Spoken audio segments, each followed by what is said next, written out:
sigonyal or crankshaft, goods pa dahil wala pang alog. Yan.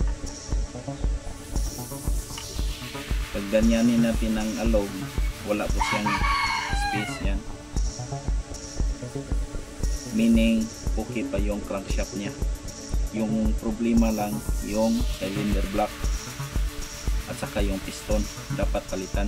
Pero pag nilinis natin yan, kahit umusok, try nating paandarin ito. Yan, goods po yung crankshaft nya, goods po, walang problema. Yan, walang alog at saka gumagana na. Yan, moving na po siya. Yan. Okay.